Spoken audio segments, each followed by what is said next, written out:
Welcome to AFL Access's 2019 season previews, where Ryan and I break out the crystal balls to try and divine what the future holds for all 18 teams. I'm Joel, and today I'll be looking at the Fremantle Dockers.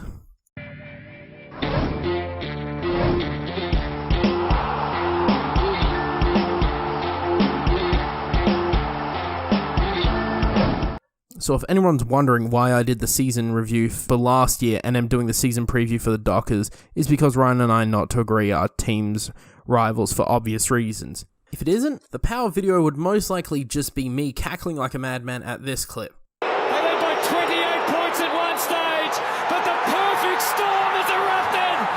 Injuries came, and then the West Coast Eagles and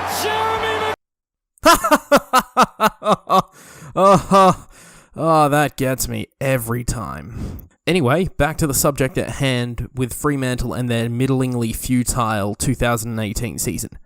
Well, that's not entirely fair, as Nat Fyfe and a fair number of other important players were injured throughout the season, leaving a lot of their youngsters exposed. An 8-14 campaign after another 8-14 campaign is not super flash, but there is definitely some places that have potential to blossom into strength for the Dockers. So, with that being said, Freo had a pretty busy off-season looking to bolster and complement many of the emerging talents from the 2017 draft. A major weak point for the Dockers, in my opinion, was their forward line, with guys like Brandon Matera, Cam McCarthy and Shane Curzon looking pretty poor and not meeting expectations that they were hyped to be when they came back to Freo. You know what helps with massive underachieving?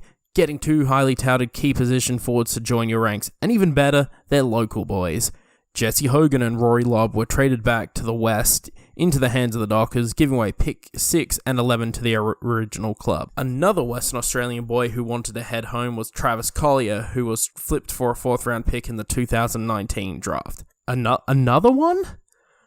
Huh. Well, they also got Reece Conker off of free agency for nothing, so that's pretty good. On draft night with their first pick at number 17, they selected Sam Sturt from the Dandenong Stingrays. Next, they picked up Luke Valente with pick 32, a former South Australian state team captain. And then with pick 57, they picked up Lachlan Schultz and Brett Booley at pick 59. At the rookie draft, they re-rookied, and I'm sorry if I butcher this, Ryan Nyhurst? That'll do. And Ethan Hughes alongside rookieing Toby Watson. So, to make room, there was a lot of changes to the list. So, I'll start with retirees. Michael Johnson, Lee Spur, Daniel Pearce, and Michael Aptness all decided to call time on their careers, which will mean a huge loss in game experience, but allows for a lot more younger players to take up the mantle of Dockers stars. The only player that was traded away was a pretty significant one, with Lachie Neale, probably the number 2 midfielder behind Fyfe, was traded to the Lions for a couple of picks. So yeah, have fun filling that craterous void in your lineup, Ross. For the delistings, I'm just going to do what I did for the Blues. Up on the screen you go. What goals will the Fremantle Dockers strive for in the 2019 season? I think really hinges on one all-important question. Is Nat Fyfe going to be healthy for a majority of the year? If the answer is no, then get the young in some game times, have acquisition gel, and when Fyfe is healthy, start to build some chemistry around him with the new players. If yes, push for a finals run, or at the very least, be competitive for a majority of the matches they play. Overly simplistic? Yes. But realistically possible? I'd say yeah. We don't want another 2016 season where they lost their first 10 games straight and looked like a dog's breakfast for a majority of the season, even with Fyfe. The defense for the Dockers was a bit bipolar throughout the 2018 season, putting in some particularly strong defensive efforts across the season, only to be decimated and the earth salted by teams like the Cats. But to be fair, that was down in Geelong. Most people get absolutely curb-stomped in Geelong.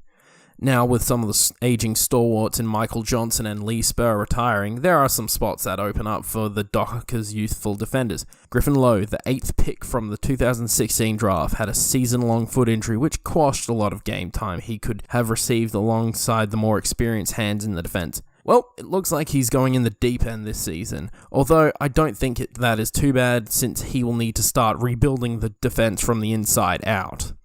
Ex-Giant Nathan Wilson will be right alongside Load trying to reconstruct and rebuild in the wake of losing many key defenders. Now coming into his second year with Freo, I think he will stand up to make an excellent defensive playmaker heading into the future. Joel Hamling, who returned home from the Dogs after their historic grand final win, has been a bit meh since coming to Freo, so he should try and pick up his game and keep the defence solid. Alex Pearce, one of the more promising defensive prospects for the Dockers, had a fantastic 2018 campaign, playing 21 games, the most in one season of his career, so he'll be looking to continue his form into the 2019 season. Being a 200cm key defender will be a pretty good asset to shut down a lot of the tall key forwards on opposing teams, but he may still have a bit of a learning. A good foundational piece for the Dockers will be Stephen Hill, as he is probably the most experienced defender on the list currently. His classy ball movement and defensive ability will hopefully add a bit more counter-attacking ability to Fremantle, as many teams look to counter off of the back half. Connor Blakely will most likely be more of a midfielder coming off the half-back line as he did in the games he played last year. He will hopefully get at least 20 plus games after only playing 13 in the 2018 season. Nat Fyfe and friends will be an interesting watch throughout the season, as the youngsters will need to step up, the older blokes need to maintain form, and Fyfe needs to be injury-free. Fyfe has been carrying Fremantle for the past couple of years pretty much single-handedly, but at least this year looks to have a bit more help this time. Really, there isn't much else to say about Fyfe outside of this. That being said, Adam Chera and Andrew Brayshaw are two excellent upcoming Dockers, so it isn't a complete disaster if Fyfe is out of the team for a fair bit. Brayshaw in particular will be looking to get back into the swing of things after having his jaw broken in the Western Derby last year, a truly horrific moment for any young player. David Mundy should now step into a role of a mentor on the ground for two young stallions to develop behind. He should lead by example and still produce in spades for the Dockers. Mundy also has a knack for keeping calm in the clutch moments, so that should be a good calming influence for the younger players if they're ever put into that spot. Brad Hill, alongside his brother, will hopefully be an even bigger difference maker in his second season at the Dockers. Hill could also creep up the ground into the forward line to provide more support, but will definitely have to spend some time in the midfield as well as give Brayshaw and Chera the support they need. Aaron Sandilands appears to, well, at least to me, be winding down his career as he was pretty consistently injured throughout the 2018 season, so a replacement may be needed. Scott Jones played a couple games last year and performed pretty well, especially in the absence of Sandy, but new acquisition Rory Lobb, as well as being a great tall forward option, can also play as a main ruck option if Sandilands is out for parts of the season. Fremantle's forward lineup should be supplemented by the new draftees, along with Hogan and Lobb entering the side, but they will need other players to step up or be left in the dust.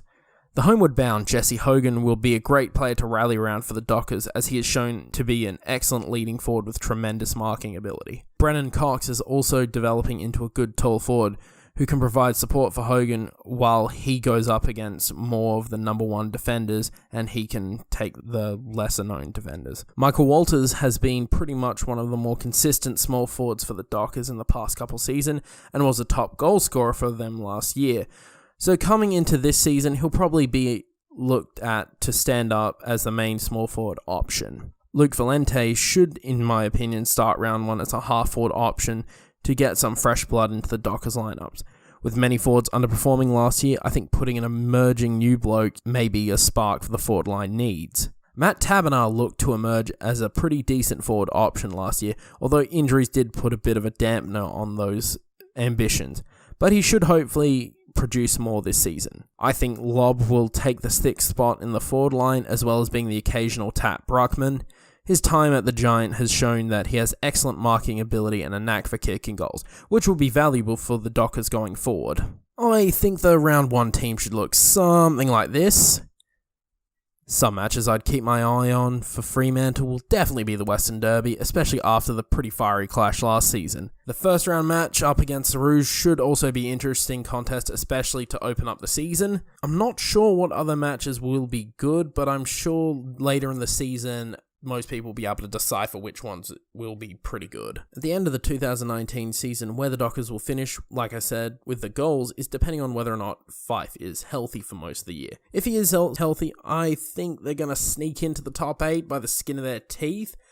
And if he isn't, I'm going to say back to middling futility at about, I would say 13th. I think this is a fair assessment of the Dockers. If not, let me know in the comments below. If you like the video, smash that big old thumbs up button and subscribe to stay notified. Tomorrow, I'll be doing the Geelong Cat. Yay. And then you'll finally hear Ryan again as he discusses the Gold Coast Suns. This has been your AFL Access.